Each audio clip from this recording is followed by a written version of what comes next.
오늘 제28강 글로벌 비전. 좋습니다.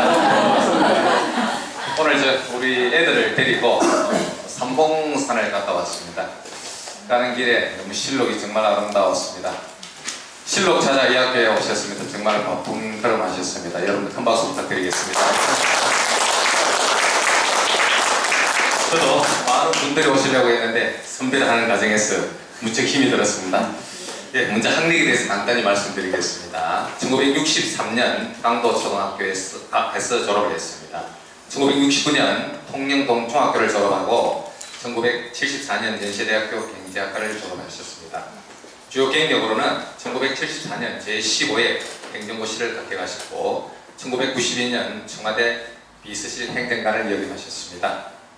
2000년, 2010년 제4대 및 제7대 민선 시장에 취임하셨습니다. 저서로는 통영사람 그리고 통영바다, 수상으로는 1999년 대통령 표창을 수상하셨습니다. 오늘 좋은 강의를 위하여 큰 박수 다시 한번 부탁드립니다.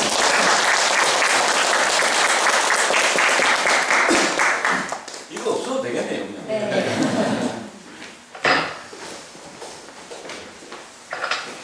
하나 뽑고 하겠습니다. 이 소문 씨도 보시거든요.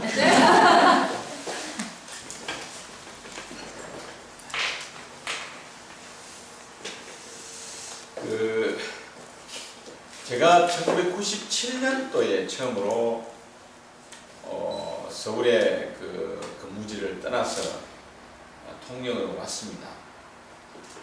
그래 그때 느낀 게 두 가지를 느꼈는데, 하나는 이 글로벌한 문제, 글로벌라이제이션이라는 거, 글로벌한 문제. 두 번째는 이 로컬라이제이션이라는 문제. 한번 쓰겠습니다.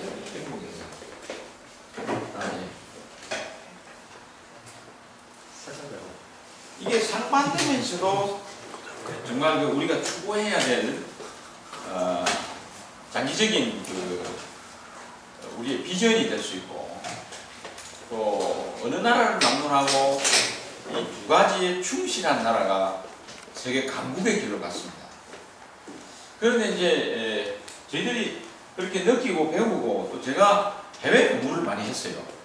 사실은 제가 대학을 졸업하고 난 그 이듬해에 이제 공무원이 돼가지고 1977년도에 재무부 발령을 받아갔는데, 그때 상황이 어땠냐면 좀 이따 한 2년 후에 박정희 대통령이 시해를 당했습니다. 79년도에.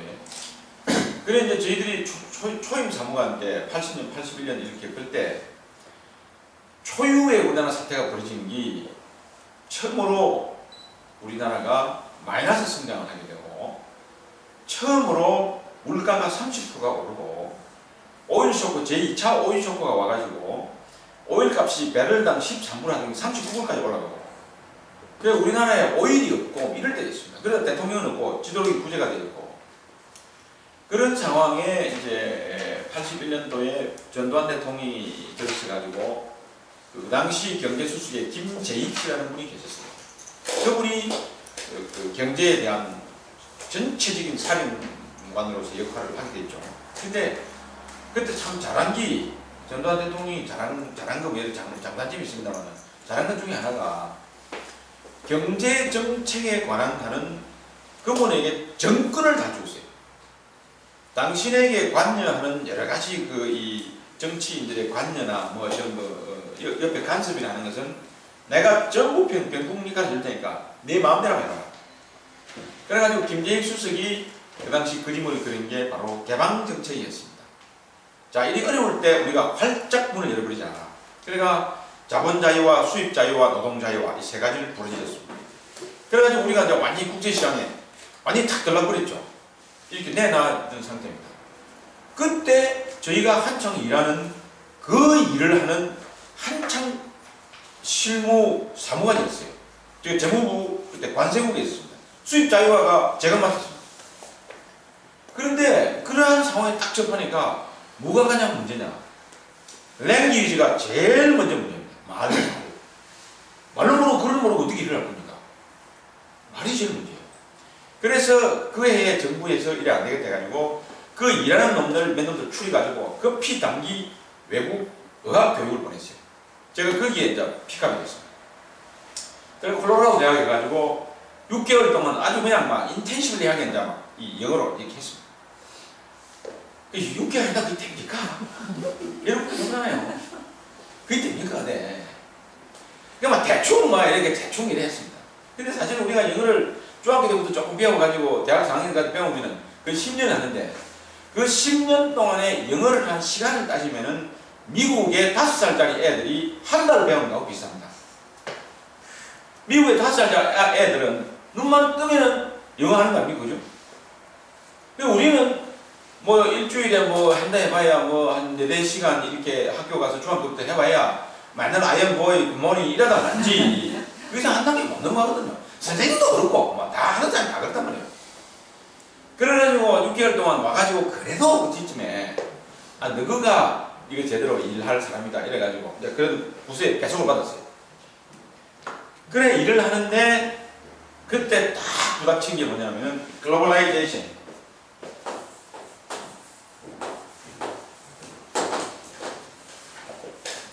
글로벌라이제이션. 그 다음에 이거하고 대비되는 개념이지만은 로컬라이제이션. 로컬라이제이션. 이게 반대되는 개념 같아도 이게 사실은 일맥상통합니다. 글로벌라이제이션이 뭐냐? 흔히 우리말로 세계화, 뭐 국제화 이런 말로 번역됩니다. 세계적이다, 국제적이다. 그런데 그때 1980년, 82년 이럴 때 우리가 문을 확장 열면서 이 스탠다드 말하는 표준을 국제적인 표준에 딱 맞춘 거예요. 자, 미국이나 OECD 국가 중에 미국이나 유럽이나 호주나 캐나다나 이런 나라들이 이 시점에서 어떤 잣대를 재느냐 그 잣대를 갖다 대었습니다. 그 잣대를 갖다 대니까 여기저기서 아각 소리가 나는 거예요. 뭔 소리냐? 우리가 대국하고 붙어대느냐? 우리가 뭐 이렇게 그 사람들하고 붙어서 무슨 경쟁력이 있느냐? 우리가 이겨낼 수 있느냐? 아각 소리가 납니다.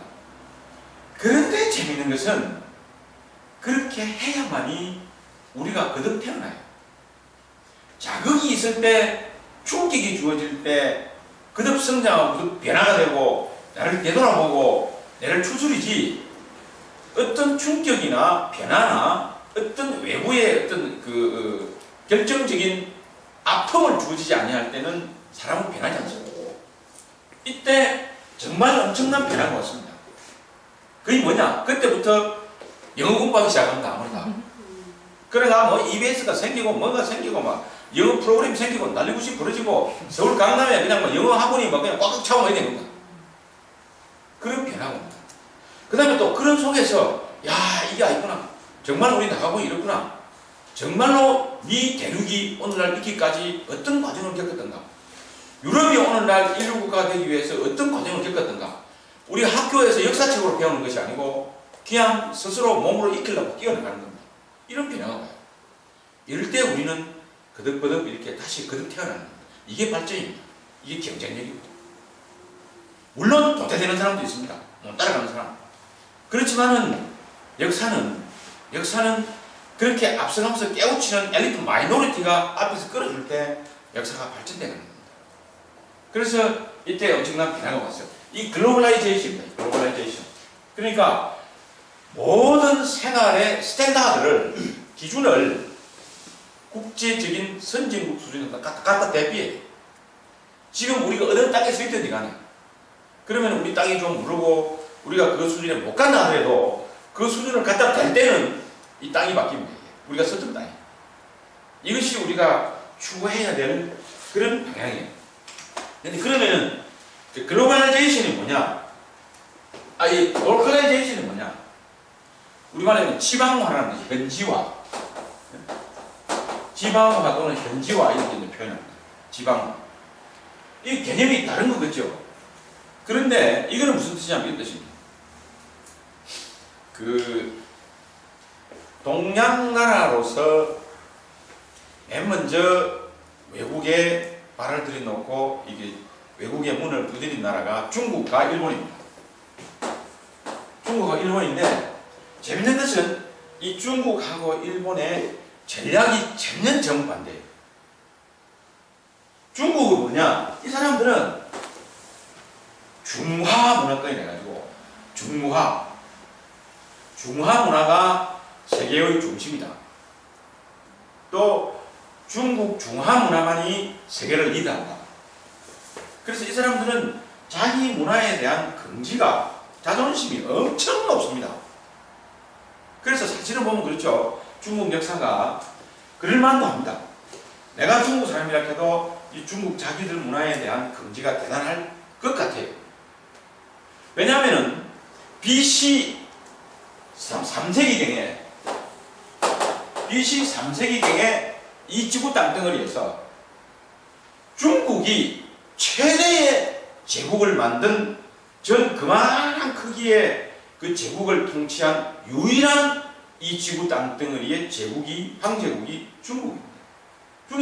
중국의 시황제가 지금의 시황제가 모든 춘추전국 시대를 종기를 짓고 처음으로 중국 천하를 통일한 진나라를 만들었어요. 이게 BC 3세기입니다. BC 한 290년쯤 될 겁니다. 이때 BC 290년경에는 우리나라는 이 한반도는 사람이 살았는지 안 살았는지 모릅니다. 우리의 삼국은 AD 42년, AD 60년 이때 만들어졌어요. 이보다 한 300년 뒤에 우리나라의 삼국이 이렇게 건국이 되었습니다.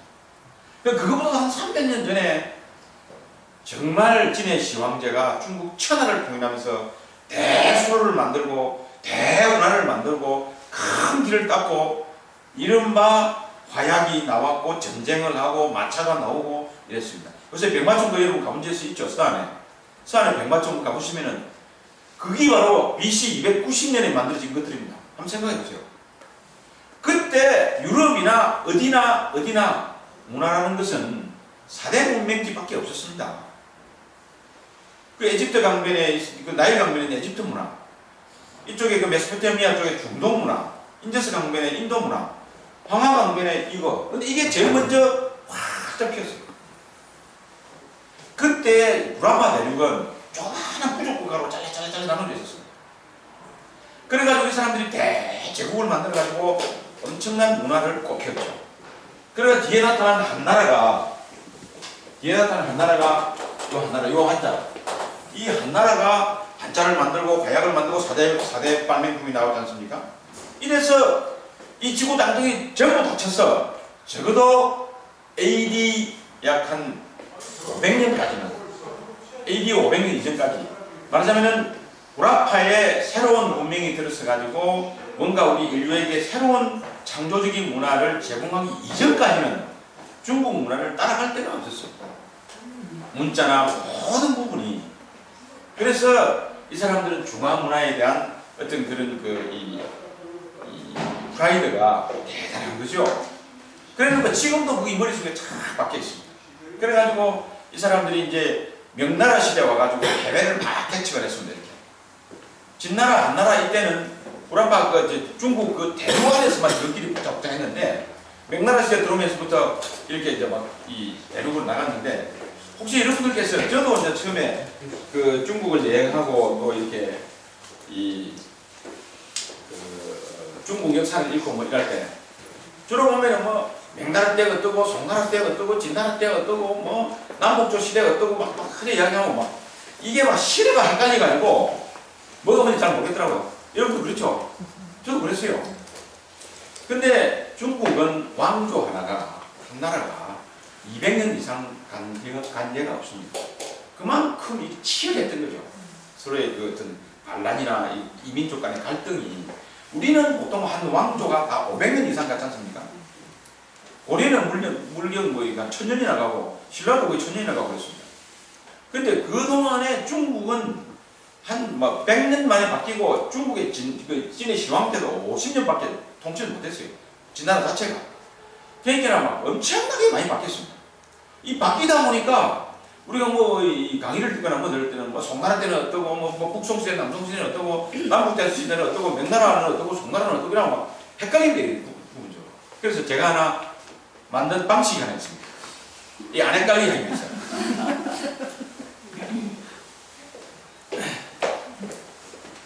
참고가 연구가 돼서 선생님들이니까 애들 가르칠 때 잘 참고를 해주고 혹시 역사 선생님 계세요? 제가 역사 선생님하고 이런 이야기 하면 뭐랍니까 그 뭐 누구 앞에 행동도 다 큽니다.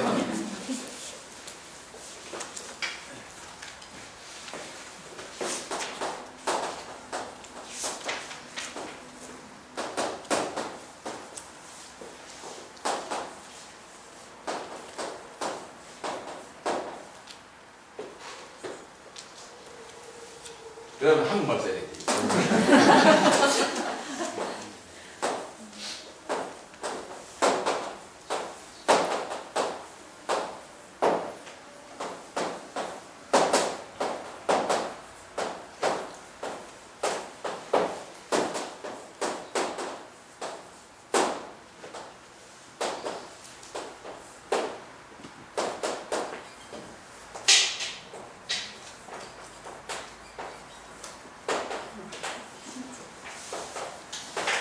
그래서 저는 이렇게 이거를 좀 제대로 정리를 하려고 자 어떤 중국 전체의 그 왕조의 흐름을 이렇게 도표를 쭉 만들어 가지고 그 옆에다가 우리나라가 있었던 시대를 이렇게 맞춰가지고 옆에 BC를 이렇게 AD, BC를 쓰고 해가지고 이걸 머릿속에 그림을 그려 완전히 잠궈버렸어요. 그러니까 누가 이제 뭐 이렇게 해도 뭐 송나라 시대가 어떻고 뭐 하면은 아 그게 어느 중에서 어디 된다 이렇게 딱 감이 전체가 잡히는 겁니다. 그게 중국의 역사가 맨 처음에 사망오제로 이어집니다. 이 오제는 요순시대 사망오제 그 위에 이제 전설적인 세 상황이 있다는 거예요. 상황이 있다 이렇게 보는데 아주 전설적인 전설에 있는 그런 상황이고 사망오제 하원주 하나라 은나라 두나라 요때가 그 이른바 여러분 잘 아시는 주왕이 은나라 주왕이 달기하고 사랑에 빠져가지고 나라를 팔는 데가 요때인데 사망오제 하원주 그 다음에 춘추 정국 여기가 말하자면 춘추 정국 시대가 7개 나라가 서로 정복을 하죠. 월나라, 초나라, 뭐 진나라 이런 나라들이 7개 나라가 이 춘추 정국 시대를 이렇게 맞다가 이게 한 1세기 좀 갔어요. 가다가 드디어 진나라의 진의 시황제가 완전히 통일하죠. 이 진나라가 한 50년쯤 가다가 한나라가 통일합니다. 요때 요 만기 때 여러분 잘 아시는 열국지에 나오는 초왕과 한왕이 한나라 유방과 초나라 항우가 싸워가지고 한나라로 통일시키죠. 요때가 중국 한나라 문화의 원조입니다. 그래서 이제 글자도 이때 나오고 화약도 이때 나오고 뭐 여러 가지 나침반도 이때 나오고 하는 4대 문명이 이때 나와가지고 한나라가 망하고 다시 삼국시대 들어오는데 우리 삼국지 연이 나오는 바로 그런 나라입니다. 위나라, 위진, 남북조, 수나라, 당나라, 오대가 서로 겨루다가 송나라가 이제 다시 이렇게 통일을 시키고 이 송나라가 오래 좀 갔어요. 이 송나라 때 중국의 문화가 확 활짝 꽂혀집니다. 진짜. 그래서 이제 나중에 그 문약의 흐름을 가지고 남송, 북송으로 이렇게 나누어지고 그랬습니다만은 어쨌든 그 문약의 흐르는 사이에 중국의 이민족이 한민족이 아닌 이민족이 두 번을 중국을 지배를 했는데 첫 번째가 몽고족인 원나라입니다. 그렇죠. 이제 징기스칸의 몽고족이 지배를 하죠. 그러면서 이제 명나라가 다음에 원나라를 망하게 하고 청나라. 이 청나라가 바로 만주족 아닙니까? 요 머리 앞에 깎은 건데. 그런데 이 원나라와 청나라가 중국 천하의 이민족으로서 두 번 지배를 합니다. 그 다음에 청나라 망하고 중华민국으로 내려오고 이게 중국 5천년의 쭉 흐름이거든요. 근데 이 5천년의 흐름 중에서 가장 문화가 아주 활짝 꽂힌 데가 한나라 시대와 송나라 시대. 중국의 지금 주자학이라든지 무슨 성리학, 양맹학, 유명한 그림, 도자기 뭐 이런 여러 가지가 가장 가치 있는 이 송나라 시대입니다. 특히 남송시대 때. 그럼 혹시나 여러분들 중국 가서 뭐 문화재라도 하나 이렇게 설적궁 하거나 뭐 산란을 하면 송나라 시대 그 사면은 전전 실패하지 않습니다. 나중에 송나라 문양만 딱 보고 사시면 이거는 진짜 어디 가도 정말 전부 다 문화재급이고 유네스코에서 딱 정한 것들이고 그렇습니다. 어쨌든 간에 이렇게 흘러오다 보니까 이 사람들이 자기네들 문화에 대해서 엄청난 그런 자부심을 갖고 있습니다. 그러다 보니까 그 자부심이 흘러와가지고 이 중국이 주로 명나라 때 이제 배를 타고 해외로 많이 나갔어요. 그래가지고 나가면서 머릿속에 뭐가 있었냐, 우리 중화 문화가 이 세계 문화를 끌고 간다. 이래가지고 이 사람들이 아프리카 가도 중국이 있고 뭐 미국 가도 있고 일본 가도 있고 우리나라도 있고 뭐 전 세계로 퍼졌는데, 퍼지면서 중화 사상에 대한 자존심 때문에 저것끼리 똘똘똘 뭉쳐 살았습니다. 저것끼리 그 현지 문화에 적응을 안 했어요. 일부러 안 했습니다. 그래서 지금 런던도 가면 소고라 해가지고 차이나타운이 있고, 샌프란시스코 가도 차이나타운이 있고, 우리나라 데마다 있잖아요. 학교가 있고 차이나타운이 있고 그랬지 않습니까? 저거들 이제 그 소집단을 만들어 저끼리 살았어요. 그러니까 어떤 상황이 벌어졌냐? 바로 여기서 해외의 중화 문화를 전한다는 이런 생각을 하다 보니까 현지 문화하고 적응이 안 돼가지고 저것끼리 똘똘똘똘 이래 살다가 더 이상 발전이 안 됐습니다. 해외에서. 그래서 항상 중국 사람들은 외국에서 나가 있는 사람들 보면은 중국집 극이나 하고 있습니다. 중국집 음식집 안에 들어가면은 다 가족 단위입니다. 제가 어디가 대장이고 밑에 아들, 며느리, 손자, 사위, 뭐 딸 이래가지고 움직임. 가족들. 이렇게 해서 이른바 지나치게 저거문화 중심적인 생각을 했다. 그런데 일본은 어떻게 했냐? 일본은 이게 이제 일본도 1차 대전 이후에 저가 이제 이 맹치 유신이 1883년인가 있었는데 그 이후에 이제 외국인 문물을 쫙 받아들여가지고 일본도 밖으로 막 나갔어요. 나가면서 일본은 문화에 대한 자존심보다도 어떻게 하면은 외국의 선진 문화를 빨리 받아들이고 빨리 흡수하느냐에 차가 난 겁니다. 그래서 나가서 철저하게 현지 문화에 적응을 해준 거예요. 그래가지고 일본은 나가면은 현지 사람하고 결혼하고 나가서 현지 회사에 나가고 현지 말을 배우고 또 현지 문화를 익숙되게 하고 이렇게 했습니다. 그러다 보니까 어떤 상황이 벌어지냐? 한 2세기 쭉 지나니까 한 200년 쭉 지나니까 외국에서 일본인 2세, 3세 대통령도 나왔어요. 페루의 이름은 후지모리 대통령. 순수한 일본 사람입니다. 그 다음에 샌프란시스코의 제일 높은 빌딩 주인도 일본 사람입니다. 그 다음에 일본의 땅덩이가 좁으니까 캘리포니아에 넓은 들을 사가지고 제일 좋은 쌀을 생산하는 국보쌀, 캘리포니아 국보쌀. 그 쌀 농장 주인이 일본 사람입니다. 이렇게 했어요. 그 다음에 또 더 중요한 거는 철광석이 제일 많이 나는 나라가 어디입니까? 호주입니다. 오스트레일리아. 우리 이 포스코가 처음에 클 때 결정적으로 도움을 준 회사가 호주의 철광 회사입니다. 그런데 박태준 씨가 그 물판에 가가지고 그야말로 신일본 제철을 제끼고 그 철광 원석 회사하고 계약을 맺는 바람에 좋은 원석을 갖고 들어가지고 이게 우리가 포스코가 크게 나가는 그런 역할을 크게 했습니다. 이 호주의 원석 철광석을 확보하기 위해서 일본 사람들이 호주 가가지고 그 큰 덩어리를 샀어요. 지금은 호주의 제일 큰 철광석의 주인이 일본 사람. 200년 전에 걸렸다는 겁니다. 그래서 이게 뭐냐? 바로 일본 사람이 추구했던 게 이 로컬라이제이션입니다. 현지화. 현지화. 나가면은 로마 가면 로마 법을 따라야죠. 미국 가면 미국 문화를 접해야 돼요. 이것이 가장 중요합니다. 글로벌레이션이 뭐냐?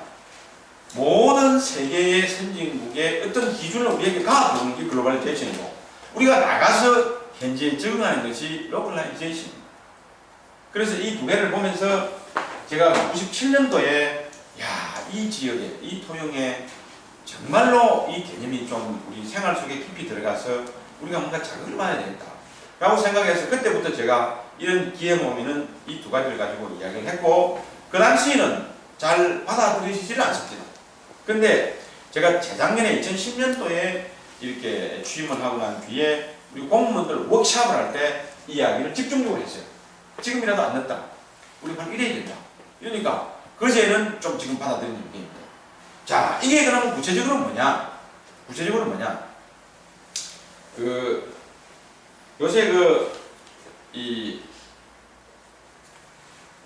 여러분 이 자스민 알죠? 이 자스민. 필리핀 사람으로서 우리나라에 시집 와가지고 요번에 그 새누리당의 국회의원 되신 11분으로 비례대 국회의원 되신 이 자스민을 놓고서 우리 이 조선일보 신문에 이렇게 됐어요. 네, 이거 오늘 우리가 까왔습니다. 이런 이중성. 우리나라 1위 이중성이다. 이 자스민이 국회의원이 되니까 우리 인터넷에 이렇게 되어 있습니다. 그 회사가 매매혼으로 와가지고 팔려와가지고 매매혼이라는데 팔려와가지고 우리 등골 우리 알맹이 다 빼먹고 우리 등골 빼먹는다 이렇게 대한민국의 등골을 빼먹는다 이렇게 막 비난하고 난리를 쳤다. 근데 세계은행 김용씨가 세계은행 내정자가 되니까 우리 네티즌이 뭐라고 그랬냐, 한국을 빛낸 위대한 인물이다 이렇게 막 칭찬 이벤트를. 근데 여러분 한 가지 생각해보세요. 김용씨가 미국에서 1.5cm라는 분이 5살 때 가가지고 그것을 성공하신 분이에요. 미국에서 우리나라와 같은 이런 풍토 속에서 미국에서 컸더라면, 미국의 풍토가 우리나라 현재와 같은 이런 풍토였다고 그러면은 동양의 아주 소수민족 중에 소수민족이고 동양의 조그마한 그 한국 사람이 미국 사회에 가서 그만한 위치에 갔겠습니까? 택도 없죠. 택도 없어. 정말로. 자, 우리는 해외 나가서 우리가 좀 잘 돼가고 좀 여기 탁 되어 있으면은 우리 민족이 위대하다고만 생각을 했지. 그 나라에서 그런 사람이 클 수 있는 환경에 대해서는 눈을 여러분 돌려본 적이 있습니까? 우리가 경제개발을 잘해가지고 이만큼 50년 만에 이 지구 땅덩어리에서 기적을 일으켰습니다. 그건 부인할 수 없습니다. 정말 잘했습니다. 어느 나라 가도 이거는 참 한국을 높이칩니다. 한국 사람을 욕하는 사람은 한국 사람밖에 없어요. 여기 솔직히 그만합니다. 나가면 한국 사람 대단한 사람으로 봅니다. 대단합니다. 정말. 정말 저도 참 그런 면에서는 정말 동의합니다. 한국 사람들 그렇다고 없잖아요. 성경에 보면은 이렇게 뱀이 이렇게 사과를 하나 가지고 아담 보고 처음에 하와 보고 이걸 먹어봐라 이렇게 먹었다는 거 아닙니까? 그러니까 아담 보고 하와가 꼬셔가지고 뱀이 주는 저 사과를 한번 먹어봅시다. 그걸 먹었다는 거죠. 한국 사람은 어떻게 했냐? 뱀이 사과를 보고 같이 먹으라 하면 뱀까지 잡으면 나가. 그게 한국 사람이에요. 사과뿐만 아니라 뱀까지 다 잡고. 오늘 이것도 사유사제돼요. 저는 뱀이고 여러분 달리. 그래서 정말 대단합니다. 그러나 그런 관점도 중요하지만 더 중요한 것은 그런 우리나라가 이 세계에서 그만한 위치까지 갈 때까지 이 전 세계가 우리에게 주었던 그 무대는 여러분 생각 한번 해보세요. 우리가 밖에 못 나가게 하고, 우리가 우리 물건 못 팔게 하고, 우리가 우리에게 기술 이전 안 해주고, 우리가 우리에게 자본 안 들여주고 이랬더라면 우리가 이렇게 했겠습니까? 외부에서 우리가 그렇게 할 수 있는 무대를 우리가 제공받았기 때문에 그 무대 위에서 우리가 마음껏 뛰어서야 됩니다. 물론 그 무대는 모든 세계인들에게 다 주어졌지만 우리는 그 무대에서 잘한 것은 우리가 잘한 것이고 그 무대를 주어진 무대를 우리에게 준 것은 우리가 고맙게 생각했죠. 미국이 그런 나라입니다. 미국이 어떻게 생긴다는지 알죠? 1392년에 콜럼버스가 미 대륙을 발견한 난 뒤에 인디언밖에 없었어요, 그 당시는.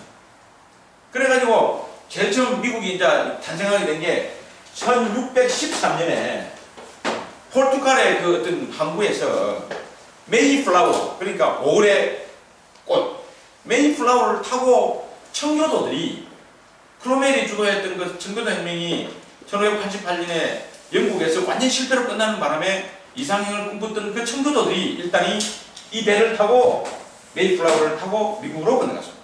이상형을 한번 만들어보자. 이 세상에서 한번 진짜 이상적인 그런 나라를 만들어보자 해가지고. 그래가지고 보스턴에 처음에 동부 쪽에 보스턴에 가가지고 슬슬 시작한 게 미 대륙이 시작되는 최초의 문이 열립니다. 그래가지고 모든 인민을 돌아오고 문을 확장 열었죠. 미국에는 어떤 제한도 두지 않았습니다. 출발할 때. 누구나 들어와서 기회의 땅 여기 와서 열심히 했음을 해보자. 이렇게 된 겁니다. 오직 장애물이시다 그러면 인디안의 장애밖에 없었어요. 그래서 이 사람들 인디안하고 엄청 싸웠습니다. 어찌 보면요, 제가 이게 주가 예수제입니다. 혹시 교회 나가시는 분 계세요? 제가 맹세에 그래도 예수쟁이 그래도 조금 이렇게 직분을 갖고 있는 예수쟁인데 장로 밑에 아이 그 우리 저기 창원에 어디 가가지고 그 우리 그 예수 믿는 기독 실업인회가 있습니다. 이게 사업하는 사람들. 그래가지고 이렇게 뭐 저를 보고 좀 이런 특강을 좀 해달라고 그랬어요. 내가 가서 그랬습니다. 우리 예수 믿는 사람들 정말 반성해야 됩니다. 정말. 예수를 앞세워가지고 못된 짓 많이 했습니다. 대표적인 못된 지가 십자군이었죠. 예수를 앞세워가지고 이슬람교가 오니까 이스탄불을 거쳐서 쫙 예루살렘까지 가가지고 살육살생 예수의 이름으로 엄청나게 했습니다. 사실 이슬람들은 평화를 추구하는 나라예요. 그런데 우리 이 예수 믿는 사람들은 말이죠. 뭐라고 그랬냐면 성경에 이 기독교처럼 공격적인 종교가 없습니다. 제가 다른 종교 이렇게 좀 뭐 책도 좀 읽어봤습니다.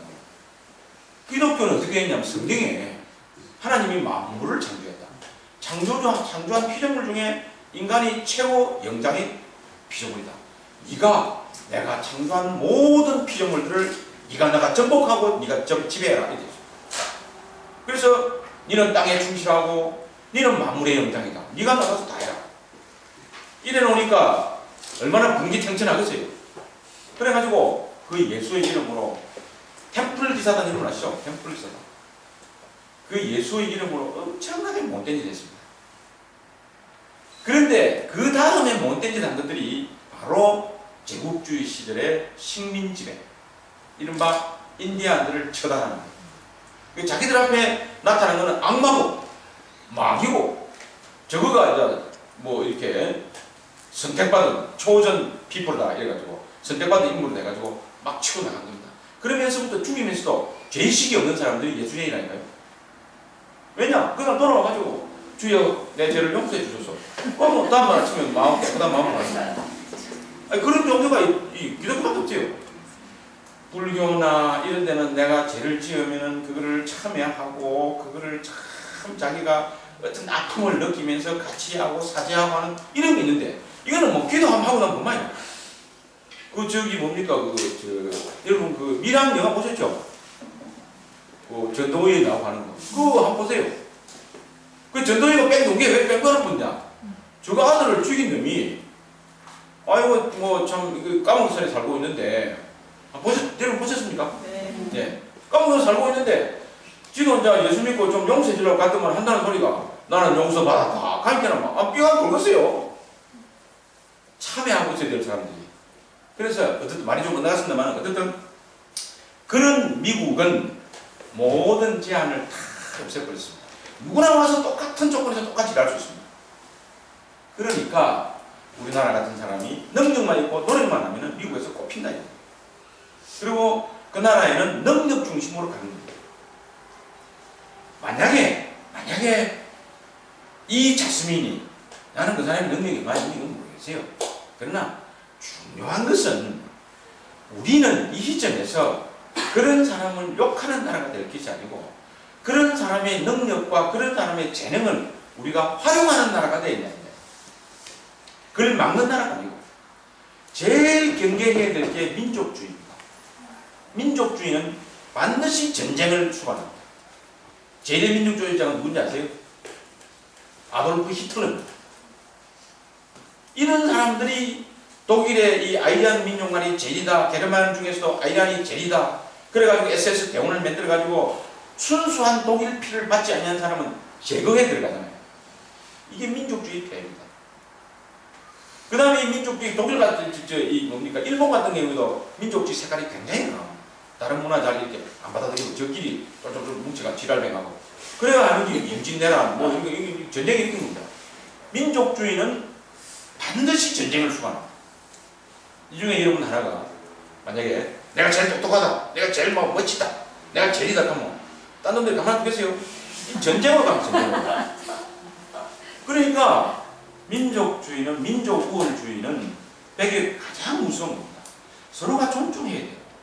서로의 다름을 인정하고 서로의 개성과 특성을 존중하면서 이렇게 공존하는 걸 추구를 해야 되지. 그게 글로벌라이제이션이니까요. 추구해야 되지. 내만 똑똑하고 우리 문화만 제일이고 우리가 뭐 제일 앞서가고 어쩌고 저쩌고 가장 경계해야 될 겁니다. 그래서 오늘 우리 문화의 풍토가 이 자스민 같은 재주가 이끈 거예요. 오늘날 그런 사람들의 재능과 능력을 활용을 해서 우리화시키는 게 가장 중요합니다. 우리화시키는 게. 우리 문화 속에서 그 사람들이 마음껏 능력을 펼칠 수 있는 그런 마당을 제공하는 것이 중요합니다. 세계 강국이 된 나라들은 반드시 이런 시책을, 이런 정책을 펴니다. 절대 뺏겨가지 아니하고 남은 그 좋은 것을 끌어들이는 것. 이것이 중요하다.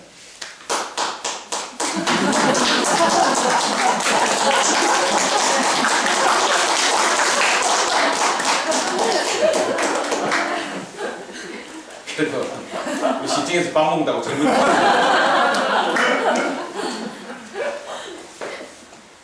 이게 진짜 저는 이 여성분이 많습니다만 사실 우리가 좋은 기회를 만났습니다. 좋은 일은 이 순간에 와 있습니다. 왜냐하면은 지금 이 중국이나 우리 또 이 아시아 쪽에서 보면 중국이나 일본이나 뭐 다른 홍콩이나 싱가포르도 마찬가지입니다. 이 출산율이 전부 다 뭐 1.07, 뭐 1.1, 1.2 들어가는 데가 별로 없습니다. 중국은 하나밖에 못하고 해놨어요. 이럴 때 우리 가임 여성, 이 젊은 여성들이 한 사람 앞에 네 사람씩만 앞으로 20년만 한다면은 우리가 인구가 1억이 넘어가면서 아시아 최고의 강국이 돼요. 그래서 제가 이 선거를 된 사람입니다만은 제가 경로당 가거나 보육원 가면 이래야 됩니다.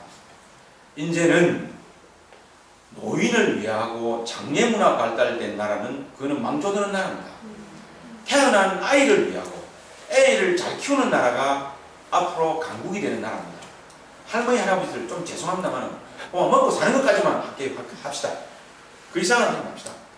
그리고 앞으로 재원이 있고 돈이 있으면 보육 쪽으로 출산 쪽으로 가야 되겠습니다. 토형은 그래 가랍니다. 제가 그랬어요. 그런데 이게 우리나라의 사정이 어떻게 되냐?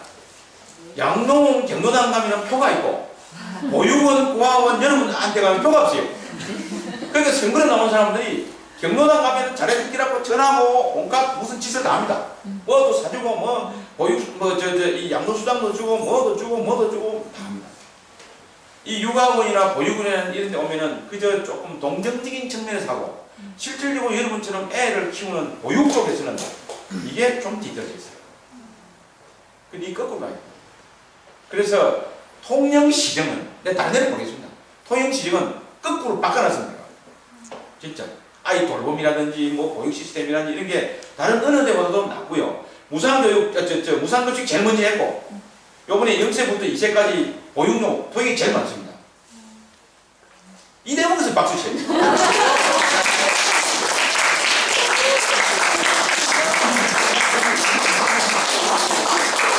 이거는 또 외정하게 되거든요. 그래서 우리가 이런 좋은 무기를 맞이했을 때 우리 그 출산 장려 정책이나 보육 정책도 그리 가야 되고 또 우리의 전체적인 문화 풍토나 이 어떤 그 환경이 진짜 외국 사람들을 따뜻하게 받아들여주는 그런 쪽으로 가야 우리가 강국이 됩니다. 우리가 세진다는 이야기예요. 우리가 그 사람들에게 어떤 기회를 주면은 우리 기회가 작아진다 이렇게 생각해보면 죽도 밥도 안 돼요. 다 같이 그 사람들이 와서 우리에게 많은 것을 베풀어주고 있습니다. 이 자스민 자기 남편은 돌아갔고 9시 식구를 거느리면서 시어머니, 시할머니부터 해가지고 시아버지, 뭐 시어머니 해가지고 9식구의 가장으로서 역할을 해요. 얼마나 가상합니까? 우리가 박수 쳐줘야지. 나는 저희들 마음 같으면 국회의원이 아니라 그런 사람 보건사회부, 뭐 보건복지부 장관을 좀 지어가지고 자우선 자기가 생각하고 있는 건 좀 이렇게 펼쳐줄 수 있는 그런 기회를 주는 게 오히려 우리에게 득이 크다는 얘기예요. 그래서 이 그런 지방화라는 것은 결국 또 뭐냐? 말하자면 우리가 나갔을 때는 그 문화에 적응하고 다른 사람이 들어왔을 때는 우리는 마음의 문을 열자. 이것이 글로벌라이제이션이고 로컬라이제이션이 아닙니다. 우리가 그래 가야 된다는 얘기죠. 그래서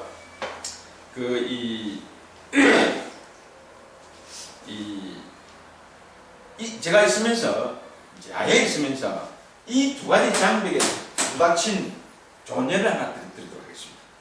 그러니까 이제 이거를 이렇게 추상적으로만 이론적으로 이야기하면 이 뭔 소린고 실질적으로 뭔고 이래 되는데 제가 야외에 있을 때 그러니까 2007년,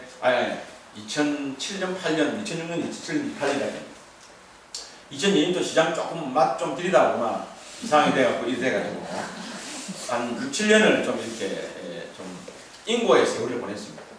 근데 그때 이제 제가 방향을 어떻게 잡았냐면은 이런 곳에 와서 강의도 많이 하고 주례도 많이 보고 또 봉사활동 같은 것도 많이 하고 그랬어요. 근데 저도 좀 이제 나이가 들어가 만약에 현직에서 물러나고 나이가 한창 들어가지고 이렇게 사회활동을 좀 적어야 될 그런 입장이 되면 하고 싶은 게 있는 게 그게 제가 주례입니다. 주례가 참 괜찮습니다. 제가 주례를 한 480장 정도 썼어요. 5년 동안. 그러니까 5년 동안 480을 썼다고 그러면은 1년에 52주밖에 안 됩니다. 그럼 1년에 100장을 썼다는 거 아닙니까? 그럼 매주 2장씩 쓰는 거예요. 그러니까 이제 여름 7월, 8월에는 거의 없고, 그러니까 봄, 가을에는 매주 5장, 6장 썼어요. 그러니까 봉투도 짭짤하고 해서더라고요. 그래가지고 제가 이제 배드민턴이 저기했는데, 토요일, 일요일 되면 우리 배드민턴 회원들이 잘 기다리고 있어요. 형님, 오늘은 봉투 몇 개 받아봤어. 그래, 국가고도 운동하고 한잔하고 뭐 이렇게 했습니다. 어쨌든, 좀 그런 생활을 지나고 있었는데, 그때 봉사활동을 할 때 뭘 했느냐면, 제가 로타리 회원인데, 로타리 회장을 할 때입니다. 그때, 자, 진짜 좀 봉사 좀 멋지게 해보자. 그러니까 여러분들 좀 모금을 좀 해서 고개도 좀 틀어가지고, 몽고에 가서 우물을 파주자 이랬어요. 몽고에 가서.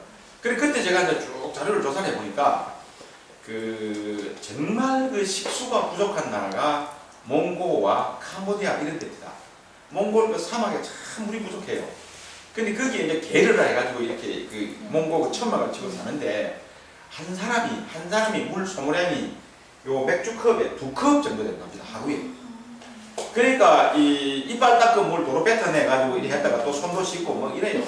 그래서 실제로 가보니까 엄청 더럽고 막 한 2m 앞에만 가도 막 내한테 불불하고 그랬습니다. 그래서 살아요. 물이 워낙 부족하니까.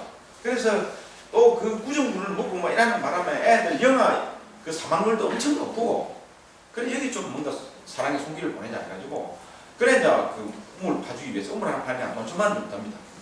그래 우리나라에서도 또 이게 우물 파는 기술이 엄청 발달되어 있어요. 세계 최고입니다. 기아서 파는 데는. 그리고 또 저 고성에 가면은 김선자 신부님 혹시 아시죠? 그분이 또 수맥 찾는 데는 또 몰랐어요. 아니 그분 이상하게 짝이 그 가고 빠지면서 뻥이라고 그 물이 나오는 거예요. 확률이 굉장히 높습니다. 저도 깜짝 놀랐어요. 그래서 이제 우리 주위에 가장 가까운데 수맥 제일 잘 찾는 사람이 있지. 또 제가 하는 회사 중에 지하수 제일 잘 파는 회사 있지. 이 두 개 좀 우리 활용을 해가지고 하면 되겠다 싶어가지고 이제 우리 이 로타리 회원들한테 설명을 했습니다. 그리고 우물 좀 봐줍시다. 그러니까 딱 나오는 벽이 뭐냐? 참 웃기는 소리 안 해. 네? 지금 우리나라도 못하는 사람이 많고 우리 친척도 지금 뭐 못 먹고 빌빌한 사람이 많고 한데 뭐 때문에 몽고까지 가서 너한테 좋은 일 시킬 거요. 우리끼리 잘못 잘 삽시다. 조그마한 뭐 도움 줄 때가 있으면 우리 양로원과 고아원과 줍시다. 이런 이야기. 첫 번째 백이. 두 번째 백은 요새 이렇게 경제도 어렵고 뭐 어렵고 한데 그 돈이 어디 있습니까? 저녁에 뭐 로타리 회원들끼리 뭐 한잔 퍼먹을 때는 막 몇백만 원씩 퍼마시면서 그런데 돈 쓰자고 하면 막 짭니다 이게. 딱 이 두 가지 백이에요. 그래서 제가 특히 부녀 회원들이 반대를 많이 합니다. 그러니까 이제 로타리 회원들 부인들이 아이고 돌아서서 그냥 뭐 아이고 우리가 그런 데까지 못 도와주냐고. 그래서 내가 한 번은 다 모았습니다. 저녁에 다 모아가지고 좀 제가 이렇게 설명했습니다. 우리가 봉사를 하고 우리가 남을 도와줄 때는 분명한 철학과 기준이 있어요. 철학과 기준이 뭐냐? 그 사람이 어려운 입장에 처해 있는 원인이 사회적이고 구조적이고 환경적일 때는 우리가 도와줘야 됩니다. 그러나 그 사람이 처한 입장이 어려운 입장이 그 원인이 그 사람 개인에게 원인이 있을 때는 그건 우리가 도와줄 필요가 없습니다. 가령 예를 들면 학교가 없어서 공부를 못하는 나라가 있다. 그럼 학교를 지어줘야 됩니다. 그러나 우리처럼 학교가 잘 되어 있는데 학교 가기 싫은 놈이 있다. 놈처럼 보실 필요 없어요. 그런 뜻입니다. 자, 우리는 말이죠. 지만 부지런고 지만 의지만 있으면 굶지 않는 나라입니다. 우리는 물이 없어서 물 못 먹고 사는 나라가 아니에요. 우리는 조금 부지런하면 교회 가면 무료급식 주죠. 양로원 가면 낮에 밥 주죠. 많아요. 공짜로. 또 우리는 물 아무나 공짜로 줍니다. 물. 그런 나라입니다. 우리나라에서 굶어 죽는 사람 지가 기업에서 굶어요. 가고 뭐. 우리나라에서 저기 서울역 근방에 그 노숙 가는 사람들 있죠. 그 지가 미쳐서 갔습니다. 그 정상적인 사람들이 아닙니다. 지금 이 판에 일할 자리가 얼마나 많고 어디 가서 우리 그 청소도 하고 무엇도 하고 이 막노동 같은 거는 우리가 외국 사람들이 와서 지금 하고 있는 입장입니다. 우리나라 사람 안 하러 갑니다. 이런데 다 하고 살아요. 우리가 그런 사람들까지 손을 내밀어야 됩니까? 자, 이렇게 생각해야 돼요. 그러나 이 지구 땅덩어리에는 정말 그 구조적인 환경적인 사회적인 문제 때문에 엄청나게 생명이 단축되고 엄청난 어려움에 처한 사람들이 있습니다. 그 사람들에게 사회적인 구조적인 환경적인 원인을 우리는 조금씩 제거해 주자. 이것이 휴머니티입니다. 우리가 6.25 때 유해군이 들어와서 30만이 피를 흘렸어요. 그 사람들 피는 안 아깝고 그 사람들의 목숨은 안 아깝겠어요? 그 사람들이 피 안 흘려주고 그 사람들이 가고 난 뒤에 자유수상 정권대 미국으로부터 PL486이라 해가지고 480이라 해가지고 파브릭 글로 480조죠. 이 해가지고 우리 구호물자 안 들어왔으면 우리가 지금 살아있겠습니까? 그 사람들은 그 당시에 굶어 죽은 사람이 없었어요. 바로 그것이 글로벌 스탠다드 쪽에서 보면은 우리가 도움의 손길이 얻어가야 된다 라는 것이 해답이 나옵니다. 그게 글로벌입니다. 내가 그렇게 좀 핏대를 해가지고 막 그냥 막 설득한다고 했어요. 여러분 참 크게 눈을 뜨잖아. 우리 형제 못 사는 사람이 있다. 그러나 그 못 사는 게 자기 형 때문에 그랬나? 가만히 생각해보소. 그 중에 하나는 열심히 일해가지고 이만큼 됐는데 맨날 빈둥빈둥하고 형한테 와서 엉덩이나 부리고 용돈이나 타가고 그 사람 도와줘야 되겠어요? 그렇게 해서 설득을 하겠습니다. 했더만은 반쯤 돌아갑시다. 그래가 우리 로타리 돈들은 좀 수준이 높아요. 그래서 돈을 5천만 원을 거뒀습니다. 근데 저도 뭐 그때 뭐 경제적으로 뭐 풍족하지 않았는데 저도 뭐 1,000만 원 내고 이래가지고 그래가 몽고에 갔습니다. 그래 로타리 회원들을 왕창 데려갔어요. 한 가서 보라고. 가서 보니까 사람들이 바뀌어요. 아, 역시 우리가 보람된 일을 한다. 역시 이렇구나. 그 사람들 말이죠. 가서 이제 우물을 우리나라 사람 참 기술이 좋기는 좋아요. 그 김석자 신부가 우물 파는 6군데를 딱 찍었는데 5군데 불이 나오더라니까요. 놀랬어. 그 사막에 그 초기에 그러니까 우리가 5개 다 성공을 했어요. 근데 그 이제 현재 있는 사람 이야기가 이거는 수맥 보는 사람이 초인적인 능력을 가지고 있어요. 깊이가 수심이 얼마냐? 이 수심이 이거 뭐지? 지심이라고 하나? 이 이제 물까지 닿는 데가 하나는 320m까지 갔어요. 320m 수맥을 찾아냈어요. 혹시 우물 필요한 사람? 그래서 제가 두미도에 저기다가 우물을 한 2개 수맥을 찾아가지고 이렇게 팠거든요. 그분 모시고 갔어요. 그냥 2군데 딱 찍었는데 2군데 다 물이 나왔어요. 아, 놀랍습니다. 아니, 그렇지. 어떻게 그러냐 그랬더니, 감이 온대요, 감이. 네. 이렇게 몸이 아니, 놀라운 능력을 가지고 있어요, 사실은. 그래가 이제, 현지에서 딱 보여주니까, 역시 사람들 생각이 바뀌는 거예요. 아, 우리가 잘한다. 정말 또 그 사람들이 물이 펑펑 쏟아지니까 막 춤을 추고 난리예요. 정말 그 생명입니다, 생명. 물은 생명입니다. 음식은 하나 굶으면 되지만 물 하루 안 먹으면 무시되겠어요. 우리 몸은 70%가 수분이라는 거 아닙니까? 그래가지고 지금도 그쪽하고 연락이 되고 이렇게 하고 있는데 참 저도 보람되게 생각합니다. 그래 그걸 그때 동영상으로 찍어와가지고 로타리 전체 전국 대회 할 때 갔다가 해가지고 제가 프레젠테이션 했어요. 그래가지고 뭐 대상 하나 받고 이랬습니다. 잘했다고. 이게 우리가 갖고 있는 말하자면 이 지역의 벽들이다. 그 다음에 다른 애들도 좀 있습니다. 이게 바로 글로벌라이제이션. 우리가 그래 가야 된다. 아마 학교 선생님들이니까 충분히 그런 경험도 많이 있으시라 생각이 됩니다.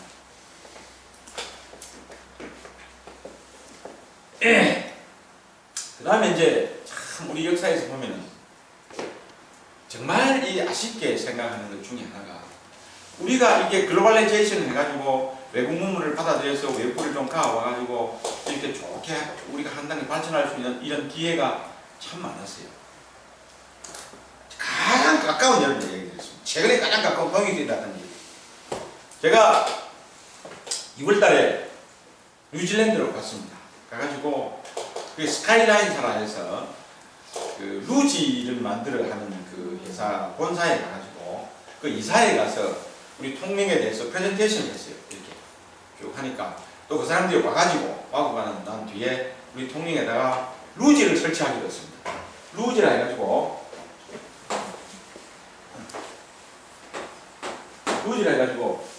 그 봅슬레이 있지 않습니까? 그 동계올림픽 같은 또 봅슬레이처럼 돼 있는 그런 건데 이게 트레이를 만들어 가지고 이게 타고 내려오는 겁니다. 근데 굉장히 재밌어요. 그 싱가포르의 센다이 같은 데는 막 대박이 터지고 있고, 아무튼 뭐 이 전 세계적으로 굉장히 붐을 일으키는 건 우리나라에서는 우리 통영이 처음입니다. 그래서 우리 통영에 그걸 설치하기로 합의를 봤어요. 그래가 이제 26일날 그제 이제 정식으로 이렇게 MOA에 이렇게 사인을 하고 이렇게 했는데, 그래 갔다 와가지고 제가 그 기자회견을 했습니다. 그래 이제 뉴질랜드로부터 이게 한 우리 돈으로 한 110억 정도 전체 외산을 유치를 해가지고 통영에다 설치를 해가지고 땅은 우리가 대고 임대를 해주고 한다 이렇게 발표를 했더만은 딱 질문이 뭐냐? 외국 사람들 와서 우리 돈 벌어가면 그 좋은 게 뭐 있어? 그래요. 그래 제가 웃으면서 아니 외국 사람들이 들어와서 그러면은 돈 안 버리고 돈 그냥 이거 뿌리고 가고 돈 여기다 내뿌리고 갈 그런 외국 사람이 또 있겠어. 여기에 돈을 투자하면서 손해보겠다고 해가지고 투자할 사람이 어디 있겠습니까? 어느 정도 이익은 봐야죠. 그러나 그 사람들이 이익 보는 것은 우리 이익이 더 큽니다. 여기 고용 효과, 여기에 떨어지는 관광 수입, 여기에 또 관광객들이 많이 옴으로써 이루어지는 여러 가지 경제적인 효과, 이게 훨씬 큽니다. 그래서 그러는 거 아닙니까? 예를 들어서 내 돈 안 들이고 그만한 나라 유치해가지고 우리한테 그만한 혜택을 주면은 그 사람들 박수치고 고맙다 해야지. 그 조금 벌어간다고 배합하면은 누가 들어겠어요? 그렇게 했습니다. 아직도 그게 밑에 쫙 깔려 있습니다. 세상에 우리가 부족한 게 자본이고 기술 아닙니까? 우리가 갖고 있는 노동력이고 양질의 노동력이고, 그럼 이걸 합해줘야 뭔가 있을 것 아니겠어요? 그래서 그쪽에서 자본과 기술을 갖고 들어오고 우리의 양질의 노동력이 합해가지고 광역을 유입시킨다. 이렇게 처음부터 교과서 나오는 원론부터 이야기하니까 그래서 그렇겠네요. 근데 지금도 그러는데 옛날에 오죽했겠습니까? 제가 우리 역사에서 5천년 역사에서 가장 존경하는 분이 세종대왕입니다. 그 세종대왕께서 하신 많은 일이 있지만은 그 중에 하나가 글로벌 마인드를 가졌다는 데 대해서 그 시대에 저는 엄청 존경합니다. 그 시대에 정말 글로벌 마인드를 가지신 유일한 군주이십니다. 2조 500년을 통틀어서 어떤 글로벌 마인드를 가지셨느냐? 물론 한글 대학 창제하고 뭐도 다 하고 했습니다만 한글 창제 그것도 보면은 그 독립선언입니다. 나는 김이 독립선언보다도 더 독립정신이 강한 독립선언으로 생각합니다. 그 당시는 모든 문물이나 문화나 지식 세계의 뭐 지식이나 이런 모든 것들이 다 중국에 완전히 100% 의존하고 있지 않습니까? 우리 글이 있었습니까? 우리 문화가 있었습니까? 뭐 전부 중국에서 다 갖고는, 중국의 명나라부터 갖고는 그런 상황이었습니다. 그런데 그 양반이 글자를 만들어서 뭐라고 했어요? 나라 말단이 듀국과 달라 어진 백성이 홀빼 있어도 서로 사맞지 아니할세. 이런 전차로 28글자를 맹간으로 이렇게 있죠. 딱 성이 뭡니까? 나라 말씀이 중국과 다르다. 독립선언이요 이게. 감히 그 자리 그때 그 시점에 조그마한 지방 변방의 군주가 중국의 황제를 보고 나는 이하고 다른 게나 내 나름대로 내 멋대로 하나 글자 만들 거다. 그게 되겠어요? 근데 그거를 그때 그렇게 했어요. 나는 그걸 읽을 때 가슴이 뭉클합니다. 이 진짜 이 양반 정말로 이 글로벌 마인드를 가지신 그런 분이에요. 그래가지고 펼친 글로벌한 시책 중에 제가 진짜 가슴 속에 젊을 때 이 양반 참 다시 내가 봐야 되겠다고 책을 잔뜩 세종대왕을 사가지고 이렇게 보게 된 계기가 바로 집현전에서부터 그랬습니다. 집현전. 이게 말이죠. 그 당시에 고려시대부터 그랬습니다만은 이조 초기 넘어오면서부터 사람의 등용은, 인재의 등용은 철저하게 과거제였습니다. 그리고 인재 등용 과거의 문은 철저하게 사대부 집 자재들만 볼 수 있었어요. 산업공사하는 농공상 이쪽은 아예 막 과거도 볼 수 없었고 글자도 모르고 뭐 바보천지처럼 살았고 사대부 저거 양반 저거끼리만 공사공장 하면서 저거끼리 뭐 이 과거 시험 봐가지고 저거끼리 뱃을 다 해먹고 그리고 또 이게 사대부의 그 어떤 산업공상의 그 지배체제라는 것은 철저하게 수탈체제입니다. 양반이 평민 빼빼먹는 제도입니다. 왜냐하면 양반으로서 뱃을 안 하는 사람은 좀 낫지만은 양반으로서 뱃을 안 하는 놈들은 맨날 빈둥빈둥하게 놀고 뭐 저 이 왕으로부터 좀 그 토지 받은 거 그거 가지고 뭐 소장농 받아갖고 삑삑 돌고 이지랄했어요. 그러니까 뭐 나라가 무슨 생산성이 있겠습니까? 일하는 놈은 무식한 글자 모르는 일반 평민들이나 빼빠지게 일하고 이런 구조였습니다. 이런 구조 속에서 저것끼리 이렇게 사대부 집안끼리 이렇게 과거 제도를 통해서 다 갈라먹는 이런 체제 내에서 그야말로 칼로 뭐 자르듯이 그러한 제도를 완전히 끊어버리고 문을 착 개방한 게 이게 집현전 제도입니다. 말하자면은 세종대왕이 이렇게 등극을 해가지고 보니까 사람은 필요하지. 그래가지고 전국에 과거 제도가 아닌 추천 이런 제도를 통해가지고 전국에 인재를 규합을 했습니다. 인재를 규합해가지고 한 곳에 모아놓은 사람들이 집현전 학사였어요. 이 집현전 학사가 30대 초당학자들입니다. 전국에 있는 제야에 있는 그런 인재들입니다. 성상문, 하위지, 빡백년 이런 사람들 아닙니까? 생육신, 사육신의 주육들. 그 사람들이 정말 그러한 쪽으로 인재가 등용되다 보니까 세종대왕에 대한 그 어떤 그 충성심이 얼마나 크겠어요. 그래서 자기들 목숨을 초계처럼 바치고 단종을 위해서 자기 목숨 바칩니다. 그 사람들이 30대 소장학자들이 오늘날 한글을 창제하고 오늘날 우리의 그 어떤 과학 문화의 바탕을 일궈낸 원천이었습니다. 이 세종대왕이 그런 생각 안 했고 그 시대처럼 과거 뽑아가지고 사대부 지극끼리 양반들이 갈라먹었으면 그런 문화가 나왔겠습니까? 얼마나 그 당시에 보면 획기적인 발상입니다. 그런데 제가 이걸 찾아올라갔어요. 이분이 그러면 과연 어떻게 그렇게 발상을 했겠냐. 쭉 찾아올라갔습니다. 가봤더니 아버지 때 연결이 됩니다. 아버지 때. 아버지가 태종 아닙니까? 그죠? 이방호의 태종. 태종인데 이 아버지가 참 이 역시 역사라는 것은 아들인데 혼자 안 되는 것 같아요. 부자가 이렇게 선대와 부대가 탁 맞아 철학이 맞아 떨어지고 이 태종이 한참 힘이 있을 때 가장 연부 역강한 시절에 양위를 했거든요. 물러났거든요. 실제로 그랬으면 여러분 나면 내 말이 거짓말인지 아닌지 오늘 가서 드라마 다시 보시고 여기서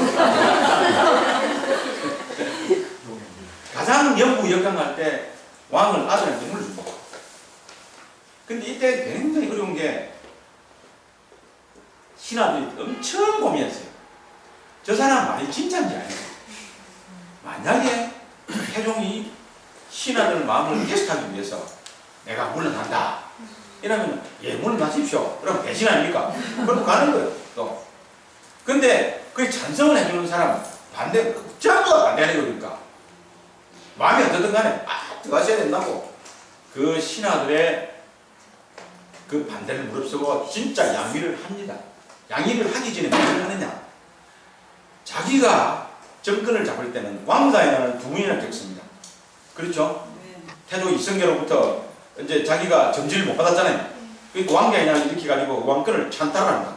찬탈을 할 때 두 분이라는 혁명을 해가지고 엄청난 피를 흘려요. 그때 자기한테 목숨을 바쳐 충성한 신하들이 있었습니다. 그 목숨을 바쳐 충성한 신하들의 주류가 누구냐? 자기 처족입니다. 민무질이, 민무길이니까 민시들. 그 사람들이 자기 그게 뭐 처남됩니까, 뭐 됩니까? 그걸 그렇게나 어쨌거나 부인의 동생. 네. 부인의 동생들이 그냥 막 같이 운명을 같이 하면서 그 처절한 그 왕자의 남을 다 이렇게 운명을 같이 해요. 그 얼마나 큰 공신이에요. 그런데 그 사람이 물러나기 전에 그 영부 역강할 때 자기가 이 정권을 창출할 때 공을 세웠던 1등 공신들을 무조건 죽이버려요. 다 없애버립니다. 왜냐? 이 태종의 아들을 봅니다. 아들에게 대권을 물줄 때, 이 칼자루를 쥐어줄 때 걸림돌이 없어야 되겠다. 잔소리 하나 없어야 되겠다. 살아남은 딱 두 사람입니다. 정인 이시두쪽. 연결 고리를 위해서만 딱 살려놓고 몰랑몰랑한 사람, 조금 뼈다귀 있고 고집이 있는 놈들은 다 없애버립니다. 전부 역적으로 몰아가지고 쫙 그냥 쳐버렸어요. 그러고 난 뒤에 세종이 딱 등극을 해놓고 보니까 요만한 백집밖에 없는 거예요. 백집밖에. 그러면서 아버지 이야기가 내가 뱅콩니칼이 되고 내가 뒤에서 딱 막아줄 테니까 내 마음대로 해봐라. 그렇게 됩니다. 그래서 세종이 그 아버지의 뜻을 받아가지고 집행전을 만들 때 인재를 전국에서 구합니다. 과거제를 없애버리고 전국에서 구해가지고 집행전 학사들에게 전적인 힘을 실어준 거죠. 그래서 오늘날 문화가 활짝 이렇게 펴졌습니다. 이게 글로벌 마인드라는 거죠. 제가 거기에 접하면서부터 이 세종대왕의 의록이나 이런 부분에 대해서는 책을 엄청 봤습니다. 저부터 막 한번 들어가 보자 싶어가지고. 근데 그분 업적이라는 거는 이 집권도 오래 했습니다. 한 40년 했어요. 그리고 좀 오래 사셨고. 근데 그 양반이 요새 좀 당뇨병이 있어가지고 물도 많이 들이키고 좀 고랑고랑 하시면서도 참 오래는 사시더라고. 부인도 많이 두고 5명이 두더라고요. 여러 가지로 좀 많이 빼어난 분이야. 근데 어떻든 참 그 이란 면에서 내용을 보면은 각 방면에 걸쳐서 뭐 어떻게 그렇게 모든 방면에 걸쳐서 그렇게 하셨는지 참 이해가 안 갈 정도로 했었는데 자기 주위에 인재들이 충성을 바치는 인재들이 쫙 포진하고 있습니다. 그 힘을 가지고 이렇게 밀어붙였다는 거예요. 그때 우리가 참 이 다음 이어받은 단종이나 그 다음 세조가 그런 부분을 좀 계속 이어갔으면 참 우리가 따라졌을 텐데 하는 그런 아쉬움을 많이 가지고. 두 번째는요, 영정조 시대입니다. 그때는 우리가 르네상스가 있을 뻔했어요. 근데 중국이 청나라가 들어서가지고 청나라가 외국의 문물을 받아들이면서 기독교 문화가 막 들어오게 됐거든요.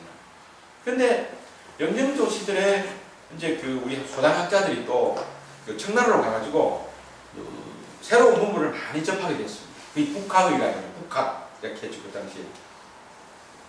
그때 뭐 성호세설이라든지 그 연하일기라든지 연안박전 선생의 뭐 이런 분들이 많이 나왔는데 이게 또 그 영정조 시대에 그게 한번 쫙 피어나다가 정말 그 수구 세력에 의해 가지고 이제 나가는데 그 대표적인 중심에 딱 있었던 분들이 다산 정량용 선생입니다. 그 다산 정량용 선생의 사형제가 정말 그 당시에 한번 우리 르네상스를 일으킬 뻔했어요. 그분의 형님인 정약전 선생, 큰형님인 전약종 선생. 이 세 분은 그 당시에 정말 천재고, 그 당시에 신문물에 제일 먼저 접했고, 그 당시에 가톨릭 문화, 천주교 문화를 제일 먼저 받아들였고, 그 당시에 지구의 자전설과 또 이 태양이 중심이고 지구가 돈다는 이런 설을 먼저 깨우친 사람이 그분들입니다. 다산 정량 선생이 많은 저서를 했지만은 그분이 뭐 경세유표나 허멈심서나 뭐 이런 목민심서 이런 거 보면은 특히 경세유표 같은 데 보면은 그분의 그런 자연 철학적인 문제, 자연 과학적인 지식들이 그 중에 서로시 쌓여 있습니다. 저도 그런 거 보고 놀랐어요. 그 당시에 그분들이 어떻게 그렇게 생각했는가? 저도 요새 해외여행 갈 때 비행기를 타면 항상 궁금한 게, 야, 이 비행기에 한 300명 이상이 탔는데 몸무게만 하더라도 30분이 걸리는데 이게 어찌 하늘에 푹 떠가는지 참 궁금해요. 그것도 궁금한데 그 시절에 아무 실험기구도 없으면서 태양을 보면서 아니야, 태양이 뜨는 게 아니야, 지구가 도는 거야. 어떻게 해서 그런 생각을 했겠어요? 지금도 난 그거 궁금하다고 생각해요. 그리고 낮과 밤이 어떻게 지구가 뱅뱅뱅 돌면서 될까? 무슨 원리로 될까? 지금도 궁금합니다. 그런데 그 시점에 그런 걸 스스로 자랑하는 사람들 아닙니까? 배운 게 아니고. 우리는 학교 가서 배우긴 했지만 아무리 생각해도 이거 아니겠다. 그 코페르니쿠스가 그 서양 사람들, 그런 사람들 어떻게 그런 생각했겠어요? 참 궁금합니다. 우리 다산 정약용 선생이 그런 생각을 하신 분입니다. 그런 문화들이 그 당시에 퍼지고 쭉 이어왔다면은 아마 지금쯤 우리가 일본한테 당한 게 아니고 우리가 일본을 먹었을 겁니다. 참 그런 부분이 아쉽습니다. 그 뒤에 야구이 순조, 철종 거치면서부터 어디요? 혹시 경기김씨 계세요? 안동김씨 계세요? 안동김씨 안 계십니까? 안 계시면 내가 검담 하나. 이 안동김씨들이 다 말하면 있습니다.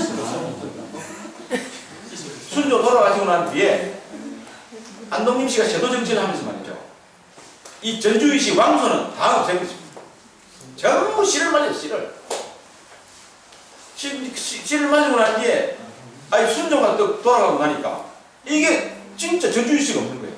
그 찾아낸 게 어디냐? 저 강화도령 아니면 강화도령. 일자무시군 강화도령. 데리고 가지고 11사람 넣은 강화도령 딱 채워가지고 그게 철종입니다. 철종이 10년간 통치를 했거든요. 10년 동안 안동김씨가 좌지우지 다 했어요. 김조순이, 김문거이 이런 사람들 있잖아요. 그래가지고 한 100년 동안 우리가 폭삭했습니다. 폭삭. 인문역사. 대부분이 집권해분들 이제는 나라는 힘은 갖고 뭐 국가는 비어있고 뭐 어떻게 해요? 그때는 선택이 없었어요. 서양문명이 문명이 들어와도 뭐 끌어지 않고 우리끼리 살자. 그 방법밖에 없었습니다. 그런데 영경조 시대에 그 문화가 흘러갔다 보면 이 세상은 바뀌었습니다. 그래서 참 우리가 우리 역사에서 그런 게 너무 아쉽습니다. 이 글로벌한 생각을 그때 가진 선인들이 계셨는데 이 뒤에 못된 우리가 제대로 못 이어받아가지고 참 안타깝습니다. 그러나 그럼에도 불구하고 지금도 늦지 않았어요. 지금 우리 통영에 있는 여러분들이라도 정말 글로벌, 로컬라이제이션 이런 쪽에 그 개념 하나하나를 우리 생활에 이렇게 접목시켜 나가고 적용시켜 나가면은 우리에게 또 기회가 왔습니다. 이제. 세상이 놀라고 있지 않습니까? 우리나라를. 바로 그렇기 때문에 그런 거예요. 우리 통영이 그런 면에서 조금 처져있다 그러면 이제도 거기 좀 중심에 들어가가지고 한번 해보자 이런 이야기. 그리고 여러분들 주위에 있으면 두 가지만 하십시오. 애 많이 놓자. 글로벌한 스탠다드로 가자. 이렇게 하면은 우리 떱니다. 그래서 저도 시정을 보면서 이 두 가지만은 시정 하나하나에 좀 빼어들도록 이렇게 하려고 노력하고 있습니다. 요로서 마칠까요? 네.